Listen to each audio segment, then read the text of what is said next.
नमस्कार स्टूडेंट्स, शिक्षा कोचिंग सीहोर की ऑनलाइन क्लासेस में आप सभी का बहुत बहुत स्वागत है। स्टूडेंट्स, मेरे पास आप लोगों के लगातार फ़ोन कॉल्स आ रहे थे कि सर 12th बायोलॉजी के लिए आप वीडियो अपलोड करें, तो आप ही की डिमांड पर मैं आज से 12th बायोलॉजी के वीडियोस की अपलोडिंग स्टार्ट कर रहा हूं। ये सारे वीडियोस चैप्टर वाइज रहेंगे। आप कंटिन्यू इनकी स्टडी करके अपने नोट्स भी प्रिपेयर कर सकते हैं। तो आइए आज से स्टार्टिंग करते हैं। स्टूडेंट्स, हमारा पहला चैप्टर है चैप्टर नंबर 1, जीवों में जनन, जिसकी पहली हेडिंग है प्रजनन या रिप्रोडक्शन। प्रजनन या रिप्रोडक्शन क्या होता है? एक ऐसी प्रक्रिया जिसके द्वारा जीव अपने ही समान जीवों को जन्म देते हैं। मतलब जीवों के द्वारा नए जीवों को जन्म देना ही प्रजनन कहलाता है। प्रजनन जीवों द्वारा होने वाली एक आवश्यक और अनिवार्य प्रक्रिया है। एक ऐसी प्रक्रिया जिसके माध्यम से सभी जीवधारी अपने ही समान जीवों को जन्म देकर नए जीवों की उत्पत्ति करते हैं। यह प्रक्रिया प्रजनन कहलाती है।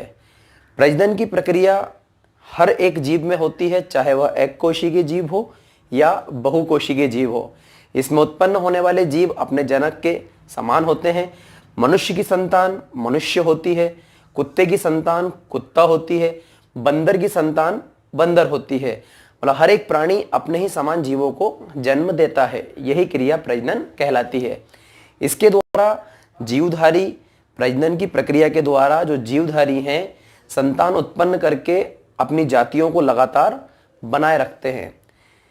प्रजनन एक प्रकार की बहुगुणन प्रक्रिया है जिसमें जीव अपने ही समान जीवों को जन्म देकर अपनी संख्या में बढ़ोतरी करते हैं। तो प्रजनन की एक सामान्य सी परिभाषा हम दे सकते हैं कि प्रजनन जीवों में होने वाली एक आवश्यक और अनिवार्य प्रक्रिया है जिसके द्वारा जीवधारी अपने ही समान संतान को जन्म देकर अपनी जातियों को पीढ़ी दर पीढ़ी बनाए रखते हैं। प्रजनन या रिप्रोडक्शन कहलाता है। जीवों में प्रजनन के क्या महत्व हैं? हमारी नेक्स्ट हेडिंग है प्रजनन के महत्व। यहाँ पर कुछ महत्वपूर्ण महत्व हैं प्रजनन के। हमारे एग्जाम में क्वेश्चंस आता है कि प्रजनन क्या है, इसके महत्व लिखिए। तो यहाँ पर प्रजनन का जो पहला महत्व है वह है प्रजातियों की निरंतरता। स्टूडेंट्स, प्रजनन एक ऐसी प्रक्रिया है जिसके माध्यम से जीव अपनी जातियों को निरंतर बनाए रखते हैं। नई संतानों को जन्म देकर ये अपनी जातियों को बनाए रखते हैं, जातियों को बचाए रखते हैं। अगर प्रजनन नहीं होगा तो जातियों की निरंतरता समाप्त हो जाएगी। तो पहला महत्व है प्रजातियों की निरंतरता। दूसरा महत्व है जीवों का अस्तित्व। स्टूडेंट्स, पृथ्वी के ऊपर जीवों का अस्तित्व है। जीव है क्योंकि प्रजनन है। प्रजनन की प्रक्रिया के द्वारा ही पृथ्वी पर जीवों का अस्तित्व बना हुआ है। प्रजनन नहीं होने पर जीवों का अस्तित्व समाप्त हो जाएगा। इसे हम एक उदाहरण से समझ सकते हैं। देखिए, मनुष्य की जो औसत आयु है वो लगभग 70 वर्ष है। सपोज दैट आज से ही मनुष्य में प्रजनन की क्रिया बंद हो जाए तो क्या होगा? आने वाले 70 वर्ष में मनुष्य की जाति पृथ्वी से समाप्त हो जाएगी। तो पृथ्वी पर जीवों के अस्तित्व के लिए प्रजनन का होना आवश्यक है। तीसरा महत्व अपना है विभिन्नता। विभिन्नता क्या होती है? प्रत्येक जीवधारी चाहे वह किसी भी जाति का हो, रंग रूप संरचना आकार में एक दूसरे से अलग होते हैं। जितने भी जीव हैं वो सभी जीव रंग रूप आकार संरचना में अलग अलग होते हैं, एक दूसरे से अंतर रखते हैं। तो जीवों में ये जो अंतर होता है इस अंतर को हम विभिन्नता कहते हैं। जीवों में विभिन्नताएं प्रजनन के द्वारा ही आती है। चौथा महत्व है विभिन्नताओं का स्थानांतरण। यहाँ पर स्थानांतरण से मतलब है एक पीढ़ी से दूसरी पीढ़ी में स्थानांतरण। जीवों में जो विभिन्नताएं आती है ये सारी विभिन्नताएं एक पीढ़ी से दूसरी पीढ़ी में लगातार स्थानांतरित होती रहती हैं और इनका स्थानांतरण प्रजनन के माध्यम से ही होता है। पांचवा महत्व है आनुवंशिक पदार्थों का स्थानांतरण। आनुवंशिक पदार्थों का स्थानांतरण। हम सभी जानते हैं कि जीवों का जो महत्वपूर्ण आनुवांशिक पदार्थ है वो डीएनए होता है। तो जीवों में जो आनुवांशिक पदार्थ होते हैं उनका एक पीढ़ी से दूसरी पीढ़ी में, एक जनरेशन से दूसरी जनरेशन में जो स्थानांतरण होता है वो प्रजनन के माध्यम से ही होता है। छठा पॉइंट हमारा आता है नई जातियों की उत्पत्ति। पृथ्वी के ऊपर नई जातियों की उत्पत्ति या नई जातियों का जो विकास है वो प्रजनन के द्वारा संपन्न होता है। पृथ्वी पर जो नई जातियां विकसित होती हैं वो सारी जातियां प्रजनन के द्वारा ही उत्पन्न होती है। हमारा पहला क्वेश्चन कंप्लीट हुआ। प्रजनन क्या है, इसके महत्व लिखिए। हमारी नेक्स्ट हेडिंग है प्रजनन के प्रकार। स्टूडेंट्स, प्रजनन जो होता है मुख्य रूप से दो प्रकार का होता है। प्रजनन मुख्य रूप से दो प्रकार का होता है, लैंगिक प्रजनन और दूसरा अलैंगिक प्रजनन। हम पहले यहां पर बात करेंगे अलैंगिक प्रजनन की। एग्जाम में क्वेश्चन भी आता है 2 मार्क्स में। अलैंगिक प्रजनन क्या है, जिसे अंग्रेजी में असेक्सुअल रिप्रोडक्शन के नाम से जाना जाता है। अब अलैंगिक प्रजनन क्या होता है? प्रजनन की एक ऐसी क्रिया जिसमें एक जनक के द्वारा, देखिए जनक का मतलब होता है जन्म देने वाला, पेरेंट्स। तो प्रजनन की वह क्रिया जिसमें एक जनक के द्वारा नए जीव का निर्माण होता है अलैंगिक प्रजनन कहलाता है। यहां पर मैं आपको दो प्रक्रियाओं के बारे में पहले बताना चाहता हूं जो अलैंगिक प्रजनन की परिभाषा में भी आएंगी। देखिए, एक प्रक्रिया होती है युग्मक जनन। युग्मक जनन हमारे लैंगिक प्रजनन में क्या होता है, जो नई संतान का जन्म होता है वो दो तरह के युग्मक के मिलने से होता है, नर युग्मक और मादा युग्मक। नर युग्मक और मादा युग्मक, किसी भी वर्ड के आगे अगर जनन लिखा हुआ है तो जनन का मतलब क्या होता है, बनना। तो यहां पे लिखा युग्मक जनन अर्थात युग्मक का बनना। एक ऐसी प्रक्रिया जिसमें नर युग्मक और मादा युग्मक बनते हैं। नर युग्मक और मादा युग्मक का बनना युग्मक जनन कहलाता है। और यहां पर मैं लिख देता हूं, नर युग्मक और मादा युग्मक का बनना युग्मक जनन कहलाता है और नर युग्मक और मादा युग्मक का मिलना निषेचन कहलाता है। ये दोनों प्रक्रियाएं हैं जो अलैंगिक जनन की प्रक्रिया में नहीं होती है। तो यहां पर अलैंगिक जनन की एक परिभाषा निकल कर आती है कि ऐसा प्रजनन जिसमें एक जनक की आवश्यकता होती है। ऐसा प्रजनन जिसमें एक जनक की आवश्यकता होती है तथा जिसमें युग्मक जनन एवं निषेचन की क्रिया नहीं होती है, अलैंगिक प्रजनन कहलाता है। प्रजनन की वह प्रक्रिया जिसमें युग्मक जनन तथा निषेचन नहीं होता है तथा जिसमें एक जनक के द्वारा नए जीव का निर्माण होता है, लैंगिक प्रजनन अलैंगिक प्रजनन कहलाता है। हमारे एग्जाम में क्वेश्चन आता है कि अलैंगिक प्रजनन की विशेषताएं लिखिए। तो यहां पर मैं आपको कुछ विशेषताएं बताऊंगा। अलैंगिक प्रजनन की दो विशेषताएं तो इसकी परिभाषा से निकल कर आएगी। एक बार और मैं आपको बता दूं, अलैंगिक प्रजनन क्या होता है, ऐसा प्रजनन जिसमें एक जनक की आवश्यकता होती है तथा जिसमें युग्मक जनन और निषेचन की क्रिया नहीं होती है, अलैंगिक प्रजनन या असेक्सुअल रिप्रोडक्शन कहलाता है। अलैंगिक प्रजनन की विशेषताओं में पहली विशेषता यह है कि इसमें एक जनक की आवश्यकता होती है, जन्म देने वाला एक ही होता है। इसमें युग्मक जनन और निषेचन की क्रिया नहीं होती है। तीसरी बात, जो अलैंगिक प्रजनन की प्रक्रिया है इसमें कायिक कोशिकाएं भाग लेती है। देखो, जीवों के शरीर में दो तरह की कोशिकाएं होती हैं, जनन कोशिकाएं और कायिक कोशिकाएं। जिन कोशिकाओं से जीवों का जन्म होता है वो जनन कोशिकाएं होती है और जिनसे नहीं होता वो कायिक कोशिकाएं होती है। मतलब शरीर में जनन कोशिकाओं को छोड़कर बाकी की कोशिकाएं क्या होती हैं, कायिक कोशिकाएं। अलैंगिक प्रजनन की क्रिया में कायिक कोशिकाएं भाग लेती है, इसको हम कायिक प्रजनन भी कहते हैं। इस बेस पर हमारा चौथा पॉइंट आता है कि अलैंगिक प्रजनन की जो प्रक्रिया होती है इसके द्वारा उत्पन्न संतान अपने जनक के समान होती है, हूबहू अपने जनक के जैसी दिखती है। अलैंगिक प्रजनन द्वारा उत्पन्न संतान जनक के समान होती है, हूबहू जनक के समान होती है। स्टूडेंट्स, इस पे भी एक क्वेश्चन आता है, लेकिन पहले मैं आपको सारी विशेषताएं बता दूं, उसके बाद बात करेंगे वो क्वेश्चन क्या है। पहली विशेषता, इस प्रजनन में एक जनक की आवश्यकता होती है। दूसरी विशेषता, इसमें युग्मक जनन और निषेचन की क्रिया नहीं होती है। तीसरी विशेषता, इसमें कायिक कोशिकाएं भाग लेती है। चौथी विशेषता, इस प्रक्रिया द्वारा उत्पन्न संतान अपने जनक के समान होती है। पांचवी विशेषता है, इस प्रकार के प्रजनन में समसूत्री विभाजन होता है। समसूत्री विभाजन द्वारा ही नए जीव की उत्पत्ति होती है। अगली जो विशेषता आ रही निकल के वो ये है कि इस प्रकार के प्रजनन में या इस प्रकार के प्रजनन द्वारा नई जातियों का विकास नहीं होता है। मतलब जो अलैंगिक प्रजनन की जो प्रक्रिया है, अलैंगिक प्रजनन में नई जातियों की उत्पत्ति नहीं होती है।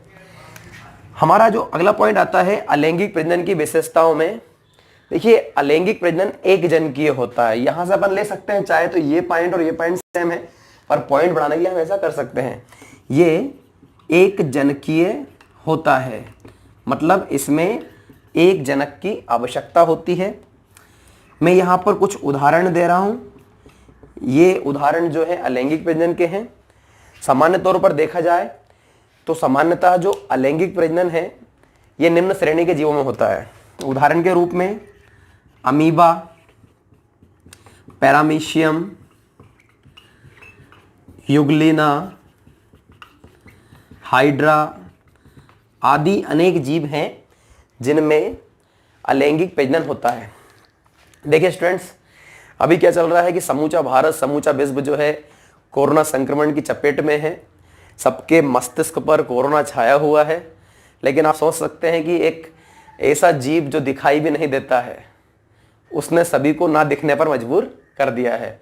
इसी के चलते इन वीडियोस की स्टार्टिंग भी हो रही ताकि आप घर पर बैठकर अच्छे से स्टडी कर सकें। लेकिन स्टडी करिएगा, ऐसा नहीं करिएगा कि बस अच्छा इसके लिए मुझे आपके लगातार प्रेजेंट भी चाहिए, आप लगातार प्रेजेंट दीजिए, सर हम प्रेजेंट हैं, हमने वीडियो देखा है। देखिए मैंने आपको बोला था कि इन विशेषताओं से एक क्वेश्चन और बन के आता है जो 2 मार्क्स का है, क्लोन क्या है, क्लोन क्या है या रेमेट क्या होता है। जैसा मैंने आपको बताया कि जो अलैंगिक प्रजनन की प्रक्रिया होती है, अलैंगिक प्रजनन में संतान उत्पन्न होती है वो हूबहू अपने जनक के समान होती है। आनुवांशिक रूप से, आकारिकी रूप से, संरचनात्मक रूप से हूबहू अपने जनक के जैसी दिखती है, जिसे हम क्या कहते हैं, क्लोन। और क्लोन को ही रेमेट कहा जाता है। एक बार और, अलैंगिक प्रजनन की प्रक्रिया द्वारा उत्पन्न संतान आनुवांशिक और आकारिकी रूप से हूबहू अपने जनक के समान होती है, जिसे क्लोन कहा जाता है, और क्लोन को ही रेमेट के नाम से जाना जाता है। स्टूडेंट, हमारी नेक्स्ट हेडिंग आती है लैंगिक प्रजनन। चूंकि हमने अभी अलैंगिक प्रजनन पढ़ा है, अब हम पढ़ेंगे लैंगिक प्रजनन। लैंगिक प्रजनन को अंग्रेजी में सेक्सुअल रिप्रोडक्शन कहा जाता है। अगर आपने अच्छी तरीके से अलैंगिक प्रजनन को पढ़ लिया है तो ठीक इसका जो उल्टा होता है वो लैंगिक प्रजनन होता है। यहां पर अगर एक जनक चाहिए तो यहां पर अपने को 2 जनक की आवश्यकता होती है, और ये दोनों क्रियाएं जो इसमें नहीं होती वहां पर होती है। तो हम बोल सकते हैं कि ऐसा प्रजनन जिसमें 2 जनक की आवश्यकता होती है, ऐसा प्रजनन जिसमें 2 जनक की आवश्यकता होती है तथा जिसमें युग्मक जनन एवं निषेचन की क्रिया होती है, लैंगिक प्रजनन या सेक्सुअल रिप्रोडक्शन कहलाता है। ऐसा प्रजनन जिसमें युग्मक जनन तथा निषेचन की क्रिया होती है तथा जिसमें 2 जनक की आवश्यकता होती है, लैंगिक प्रजनन या सेक्सुअल रिप्रोडक्शन कहलाता है। इस प्रकार के प्रजनन में नर युग्मक और मादा युग्मक मिलकर एक नए जीव को जन्म देते हैं। तो हम कह सकते हैं कि इसमें युग्मकों के संलयन से, युग्मकों के मिलने से नए जीव की उत्पत्ति होती है। कुछ विकसित जीवों में इस प्रकार का प्रजनन पाया जाता है, अधिकांश जीवों में लैंगिक प्रजनन ही होता है। उदाहरण के स्वरूप में हम स्तनी प्राणी, उभयचर प्राणी, रेप्टाइल, मछलियां आदि अनेक जीवों में जो है लैंगिक प्रजनन पाया जाता है। जैसा आपने यहाँ पर विशेषताएं लिखी वैसे ही हमें लैंगिक प्रजनन की विशेषताएं भी बताना है। अब लैंगिक प्रजनन की विशेषताएं क्या क्या है, एग्जाम में देखिए दो तरह से क्वेश्चन आ सकता है।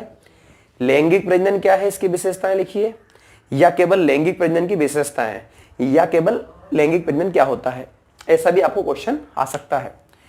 तो लैंगिक प्रजनन की विशेषताएं, जैसा कि आपने यहां पर दो परिभाषाओं से निकाले थे, ऐसे दो पॉइंट आप यहां भी परिभाषा से निकाल सकते हैं। इसमें दो जनक की आवश्यकता होती है, इसमें युग्मक जनन तथा निषेचन की क्रिया होती है। तीसरा पॉइंट, यहां पर युग्मकों का संलयन होता है, अर्थात युग्मक मिलते हैं, यहां पर युग्मकों का संलयन होता है।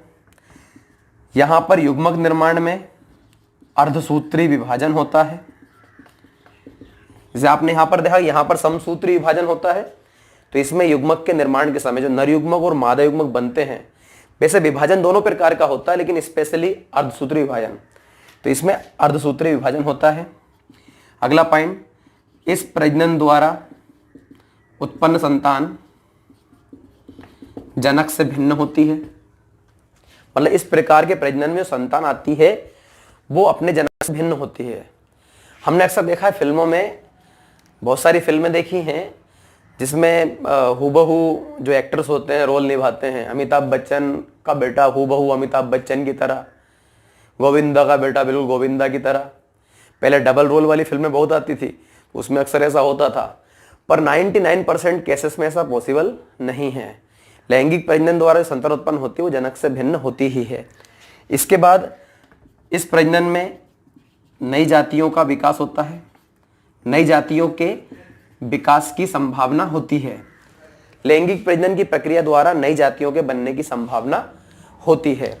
इसके बाद जो लैंगिक प्रजनन की प्रक्रिया है, हम बात करें तो ये दो जनकीय होता है। जैसे आपने यहां पर बोला कि ये एक जनकीय होता, तो ये दो जनकीय होता है। जो लैंगिक प्रजनन होता है ये दो जनकीय होता है। देखिए स्टूडेंट्स, जैसा आपने यहाँ पे उदाहरण दिए, वैसे आप यहाँ भी उदाहरण दे सकते हैं। कुछ उदाहरण में स्तनी प्राणी, हम भी स्तनी प्राणी में आते हैं। स्तनी प्राणी तो आप सब जानते हो क्या होते हैं, ऐसे सभी प्राणी जिनमें स्तन ग्रंथियां पाई जाती है वो सारे प्राणी स्तनी प्राणी होते हैं। इसके बाद मछली, रेप्टाइल, सारे रेंगने वाले जो प्राणी होते हैं उन्हें हम रेप्टाइल बोलते हैं। पक्षी आदि अनेक जंतुओं में जो है लैंगिक प्रजनन पाया जाता है। देखिए आज हमारा जो आज का जो लेक्चर था, ये जो लेक्चर है ये प्रजनन का सामान्य परिचय है। सामान्य परिचय के हिसाब से आपको ये पढ़ाया गया है आज। देखिए इसमें हमने क्या बताया आपको कि प्रजनन जो होता है, प्रजनन क्या होता है, प्रजनन के बारे में बताया। अपने ही समान जीवों को जन्म देना प्रजनन, उसके महत्व, इसके दो प्रकार लैंगिक और अलैंगिक प्रजनन। हमारे 12th एग्जाम में एक बहुत ही महत्वपूर्ण क्वेश्चन आता है स्टूडेंट्स, और वो क्वेश्चन होता है लैंगिक और अलैंगिक प्रजनन में अंतर का। तो यहां जो आपने विशेषताएं लिखी है वही विशेषताएं आप अंतर में कन्वर्ट कर सकते हैं। आप ध्यान दीजिएगा, जब आप नोट्स बनाएं तो एक तरफ आपको लिखना है लैंगिक प्रजनन और एक तरफ लिखना है आपको अलैंगिक प्रजनन। लैंगिक प्रजनन का पहला पॉइंट क्या होगा, इसके लिए एक जनक की आवश्यक, हम बात कर रहे हैं लैंगिक और अलैंगिक की, अलैंगिक और लैंगिक प्रजनन में अंतर। तो अलैंगिक में पहला पॉइंट क्या आएगा आपका, इसके लिए एक जनक की आवश्यकता होती है, अर्थात ये एक जनकीय होता है। इसके लिए दो जनक की आवश्यकता होती है, अर्थात ये दो जनकीय होता है। दूसरा पॉइंट, इसमें युग्मक जनन और निषेचन की क्रिया नहीं होती है। अलैंगिक प्रजनन में युग्मक जनन और निषेचन की प्रक्रिया नहीं होती है। लैंगिक प्रजनन हमारा पॉइंट क्या रहेगा, इसमें युग्मक जनन और निषेचन की क्रिया होती है। इसमें युग्मकों का संलयन नहीं होता है, इसमें युग्मकों का संलयन होता है। इसमें समसूत्री विभाजन होता है, इसमें अर्धसूत्री विभाजन होता है। इस प्रजनन द्वारा उत्पन्न संतान हूबहू जनक के समान होती है। इस प्रजनन द्वारा उत्पन्न संतान जनक से भिन्न होती है। इस प्रकार के प्रजनन के लिए कुछ उदाहरण जो मैंने आपको यहां पर दिए हैं, अमीबा, पैरामीशियम, यूग्लिना, हाइड्रा, इधर आपको उदाहरण हो जा रहा है स्तन प्राणी, पक्षी, मछली, रेप्टाइल आदि। तो ये था हमारा प्रजनन। देखिए कितने क्वेश्चन कंप्लीट हुए आपके आज की डेट में। पहला क्वेश्चन है आपका प्रजनन क्या है, इसके महत्व लिखिए। दूसरा क्वेश्चन लैंगिक प्रजनन क्या है, इसकी विशेषताएं लिखिए। तीसरा क्वेश्चन अलैंगिक प्रजनन क्या है, इसकी विशेषताएं लिखिए। चौथा क्वेश्चन, लैंगिक और अलैंगिक प्रजनन में अंतर लिखिए। और 5वां क्वेश्चन आपका है, क्लोन या रेमेट से आप क्या समझते हैं। स्टूडेंट्स, आज से हमारे वीडियो की शुरुआत हुई है। आज के लिए इतना ही काफ़ी है। कल फिर मैं आपके लिए एक नया वीडियो लेकर आऊँगा और उसमें इसी के आगे का रहेगा अलैंगिक प्रजनन कुछ विधियाँ हैं, मुख्य विधियाँ, जो मैं आपको नेक्स्ट वीडियो में समझाऊंगा। स्टूडेंट्स, आज भारत और समूचा विश्व कोरोना संक्रमण की चपेट में है।